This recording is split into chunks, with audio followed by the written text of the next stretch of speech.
नमस्कार साथियों, स्वागत है आप सभी का फिर से आपके अपने चैनल में। जैसा कि साथियों हम बात करेंगे राजस्थान वृद्धा पेंशन योजना 2025 के बारे में। साथियों आप सभी को बता दें जैसा कि पेंशनधारियों के लिए ज़रूरी खबर आ चुकी है। जी साथियों, पेंशन में 3 नए नियम आपको देखने को मिलेंगे और आज की जो वीडियो है इसमें सबसे पहला सवाल आपको बता दें, आज की वीडियो में आपका जो भी पेंशन धारक का जितने भी सवाल हैं आपके मन में वह सभी हमने यहाँ पर निकाल लिए हैं। उन सभी के बारे में हम जानेंगे, तो आप सभी साथियों को वीडियो को एक तो एंड तक देखना है। साथ में जनवरी महीने की जो पेंशन है और फरवरी माह की जो पेंशन है वो बिल्कुल जारी कर दी गई है। तो राजस्थान प्रदेश में लगभग 73 लाख लोगों को जो है पेंशन प्राप्त होने वाली है और जो बचे हुए लोग हैं उनकी पेंशन भी जल्दी जारी हो जाएगी। तो साथियों राजस्थान में पेंशन बंद किन कारणों से हो रही है उसके बारे में भी बात करेंगे। साथ में फरवरी मार्च महीने का जो पेंशन का बकाया चल रहा है उसको लेकर भी अपडेट है। तो बिल्कुल डेट घोषित हो चुकी है, जैसा कि आज की जो अपडेट है वो आप सभी को बताने वाले हैं। साथियों वीडियो को एंड तक देखना है। साथ में आप सभी अगर विधवा हैं, विकलांग हैं या फिर एकल नारी हैं, कृषक वृद्धजन है या फिर वृद्धजन हैं, तो आप सभी अगर लगातार पेंशन योजना से संबंधित लगातार अपडेट देखना चाहते हैं तो इस काले कलर की पट्टी को दबा लेना और चैनल को सब्सक्राइब कर लेना। पास के घंटी के बटन को ऑल के ऑप्शन में रखना ताकि आप सभी को कंटिन्यू सभी अपडेट देखने को मिलती रहे। तो जैसा कि आप सभी को बता दें, पेंशन योजना के बारे में अगर हम बात करें तो जैसा कि पेंशन वितरण की समस्या, यानी हाल ही में कुछ महीनों के लिए पेंशन राशि में वितरण में देरी की खबरें सामने आई है। विशेष रूप से 90 लाख से अधिक लोगों को 3 महीने और 10 दिनों से जो है पेंशन नहीं मिल रही है। इस समस्या को हल करने के लिए सरकार से वादा किया है कि जल्दी पेंशन राशि जो है जारी की जाएगी। साथियों जैसा कि आपको बता दें, मतलब फरवरी माह का पैसा आ चुका है और ये फरवरी माह का पैसा मार्च के महीने में आया है और जनवरी का जो पैसा भी आया था वो भी मार्च के महीने में डला है। अभी आपको स्टेटस भी दिखाने वाले हैं। जैसा कि राजस्थान प्रदेश में जो सामाजिक सुरक्षा पेंशन धारक हैं, अगर आपकी उम्र 70 साल से कम आयु के पेंशन धारक हैं तो आपको 1250 रुपये प्रति माह अप्रैल माह से मिलना शुरू हो जाएंगे।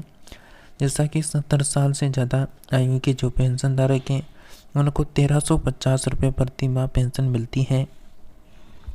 साथ में 70 साल की उम्र पर पेंशन धारकों को 5% अतिरिक्त भत्ता भी मिलता है। जैसा कि 1 अप्रैल 2025 के बाद मौत होने पर परिवार को 10 साल तक जो बड़ी पेंशन है वो मिलती है।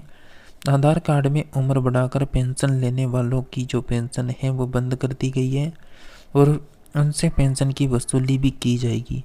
साथियों ये सही बात है, पेंशन की वसूली भी की जाने वाली है। तो जैसा कि साथियों आप सभी को बता दें, आप सभी को अच्छे से पता है जैसा कि सरकार ने 31 मार्च तक सत्यापन करवाने की डेट निर्धारित की थी कि जिन लोगों ने 31 मार्च तक सत्यापन करवा लिया तो ठीक है, अन्यथा जिन लोगों ने नहीं करवाया उनकी पेंशन बंद कर दी जाएगी।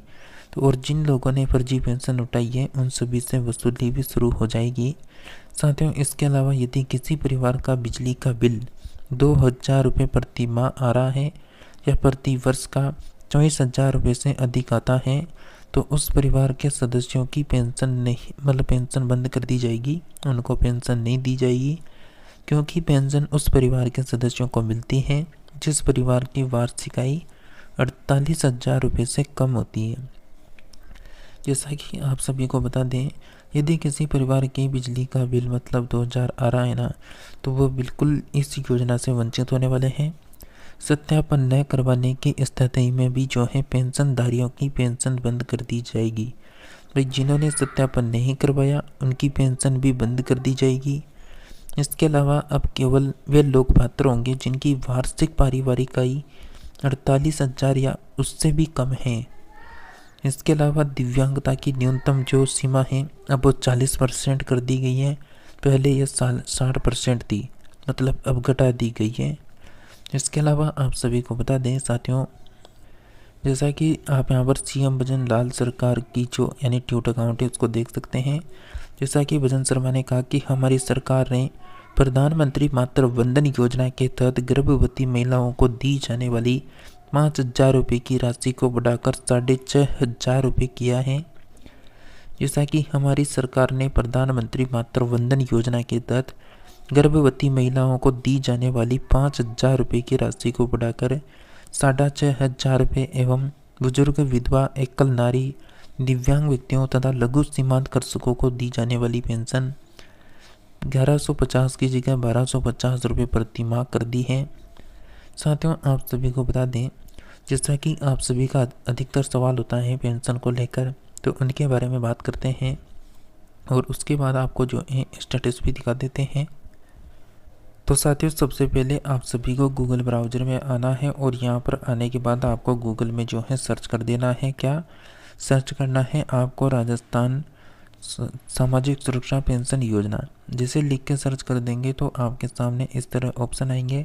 नीचे स्क्रॉल करने के बाद आपके सामने एक ऑप्शन लिखा होगा जन सूचना पोर्टल, तो इस लिंक पर क्लिक कर दें। जैसे इसमें दबाएंगे तो नेक्स्ट पेज आपके सामने ओपन होगा। यहाँ पर बहुत सारे ऑप्शन आपको देखने को मिलेंगे हरी हरी पट्टी में। तो 2 नंबर का ऑप्शन देखने को मिलेगा, तो इस 2 नंबर का जो ऑप्शन है इस पर आप क्लिक कर दें। इसमें लिखा हुआ है साथियों, सामाजिक सुरक्षा पेंशन योजना के लाभार्थी की जानकारी, अपनी पेंशन के बारे में जानें। तो इस ऑप्शन में क्लिक कर दें। उसके बाद इस ऑप्शन में जैसे क्लिक करेंगे आपके सामने इस तरह पेज ओपन होगा, जिसमें लिखा होगा पीपीओ नंबर है, आधार नंबर है, बैंक अकाउंट नंबर है, जन आधार नंबर है। तो आप अगर किसी भी इस 4 डॉक्यूमेंट्स में से पेंशन चेक करना चाहते हैं, उनसे चेक कर सकते हैं। तो आप बिल्कुल आधार से भी कर सकते हैं, किसी से भी करें, लेकिन उसकी संख्या को इस कोड यानी इस डिब्बे में बिल्कुल भर दें। उसके बाद जो खोज का ऑप्शन दे रखा है इसमें क्लिक कर दें। जैसे आप इसमें क्लिक करेंगे आपका स्टेटस ओपन होगा और आपकी फ़ोटो, आवेदन क्रमांक, कौन सी श्रेणी है, क्या नाम है, पति पिता का नाम क्या है, स्त्री पुरुष का नाम, जन्मतिथि, पेंशन योजना का नाम, इसके अलावा कौशल्य का नाम, जिला कौन सा है, यहाँ पर भीलवाड़ा है। फिर उसके बाद 2 नंबर के जो ऑप्शन में जाएंगे तो आपको यहाँ पर फिर से खंड क्षेत्र, ग्राम पंचायत, पता, गांव, मोहल्ला, वार्षिक सत्यापन की लास्ट डेट, वार्षिक स्थिति क्या है, सत्यापन की स्थिति क्या है, इसके अलावा क्षेत्र कौन सा है, प्राप्ति तिथि कौन सी है। इसके बाद तीसरा ऑप्शन आएगा तो उसमें जैसे क्लिक कर देंगे तो और जानकारी आ जाएगी। इसके अलावा आपको लास्ट में एक ऑप्शन देखने को मिलेगा जिसमें आपको क्लिक करना है। जैसा कि आपको अधिक जानकारी जो ये नीले कलर की पट्टी दिख रही है इसमें आपको क्लिक कर देना है। जैसे आप इसमें क्लिक करेंगे तो आपके सामने पेंशन का स्टेटस ओपन हो जाएगा, जिसमें आपकी पेंशन का स्टेटस यहाँ पर देखने को मिलेगा। जैसा कि इस पेंशन धारक के दूसरे महीने की जो पेंशन है वो यहाँ पर 31 मार्च 2025 को आ चुकी है, फरवरी माह की पेंशन, और जनवरी माह की पेंशन बिल्कुल 12 मार्च को आई और फरवरी की 31 मार्च को मिल चुकी है। तो आप सभी बिल्कुल यहाँ पर यानी अपनी पेंशन को चेक कर सकते हैं कि आपको प्राप्त हुई है या नहीं हुई है, क्योंकि बहुत सारों का सवाल था कि किसी को नवंबर से पेंशन नहीं मिली है, पिछले 4 महीनों से भुगतान नहीं हुआ है, उनका सत्यापन भी कंप्लीट है, केवाईसी भी कंप्लीट है, इसके अलावा उनका जो आधार है वो भी बैंक अकाउंट से लिंक है, फिर भी उनकी पेंशन नहीं आ रही है। तो साथियों, आप सभी जो है बिल्कुल हेल्पलाइन नंबर का जो है प्रयोग करें। हेल्पलाइन नंबर में कॉल करके जानकारी प्राप्त करें, उससे आपको जो भी समस्या आ रही है उसमें सॉल्यूशन देखने को मिल जाएगा। इसके अलावा आप सभी के जो भी सवाल हैं उसके बारे में अगर हम बात करें, जैसा कि साथियों बहुत सारे पेंशनधारकों का सवाल होता है कि वृद्धा पेंशन किससे स्वीकृत की जाती है। तो आपको बता दें, 60 वर्ष से अधिक आयु की महिला या पुरुष जो भी बीपीएल परिवार से हो अथवा किसी मासिक आय रुपये जो है 4,000 रुपये प्रति माह से अधिक नहीं हो, यानी उनको वृद्धा पेंशन स्वीकृत की जा सकती है।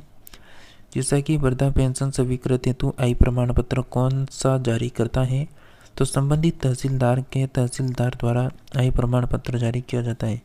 वृद्धा पेंशन स्वीकृत का जो अधिकार है वह किसे है, तो वृद्धावस्था पेंशन स्वीकृत का अधिकार ग्रामीण क्षेत्र में ग्राम पंचायत की खुली बैठक में पात्र व्यक्ति का चयन किया जाता है तथा शहरी क्षेत्र में संबंधित तहसीलदार के उप जिला अधिकारियों को पेंशन स्वीकृत का यानी अधिकार है।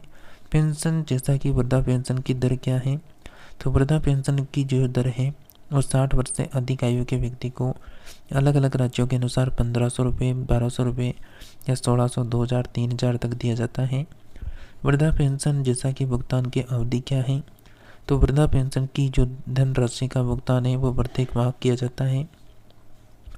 इसके अलावा क्या वृद्धा पेंशन जो है स्वीकृत हेतु राष्ट्रीयकृत बैंक में खाता होना आवश्यक है।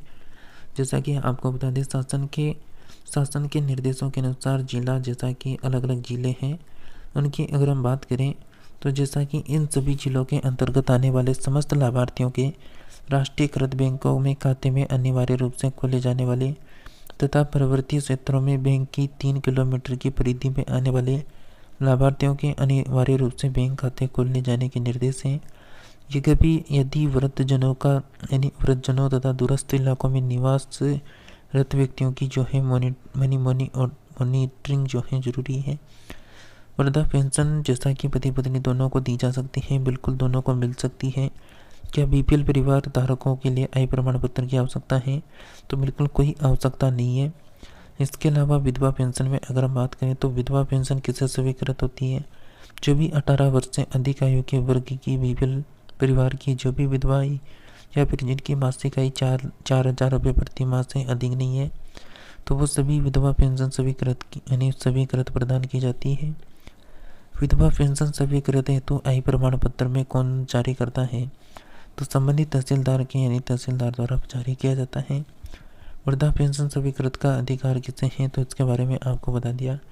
इसके अलावा जैसा कि आपको बता दें, जैसा कि साथियों आप सभी का सवाल होता है कि दिव्यांग पेंशन स्वीकृत है तो कितनी प्रतिशत दिव्यांगता होना आवश्यक है, तो 40% से अधिक दिव्यांगता होना अनिवार्य है। जैसा कि दिव्यांग पेंशन स्वीकृत है तो क्या पात्रता होनी चाहिए, तो आपको बता दिया कि 18 वर्ष उम्र होनी चाहिए, 40% दिव्यांगता होनी चाहिए। साथ में जैसा कि यानी जो भी बहुत दिव्यांगग्रस्त हैं यानी दिव्यांगता से ग्रसित हैं, उनको 1500 रुपये प्रति माह पेंशन जो है दी जाती है। इसके अलावा साथियों आप सभी के बहुत सारे सवाल होंगे जो आप सभी को स्क्रीन में दिख रहे होंगे, तो इन सभी सवालों के जवाब आप सभी को जो है बिल्कुल टेलीग्राम में देखने को मिल जाएंगे। टेलीग्राम में ये सभी सवालों की पीडीएफ डल जाएगी, तो वहाँ से आप इनको अच्छे से देख सकते हैं। इसके अलावा जैसा कि आप सभी ने देख ही लिया कि जनवरी माह की और फरवरी माह की पेंशन का भुगतान हो चुका है लगभग सभी लाभार्थियों के खातों में। आपको भी जो है जल्दी इससे पेंशन का जो है लाभ देखने को मिलेगा। इसके अलावा आप सभी अगर कंटिन्यू पेंशन की सही सटीक और सबसे पहले जानकारी पाना चाहते हैं, तो आप सभी बिल्कुल कंटिन्यू हमारे साथ बने रहें। वीडियो को अधिक से अधिक सोशल मीडिया पर शेयर कर दें, फेसबुक, व्हाट्सएप ग्रुप में, ताकि सभी को अपडेट कंटिन्यू मिलती रहे। तो मिलते हैं नेक्स्ट नई अपडेट में।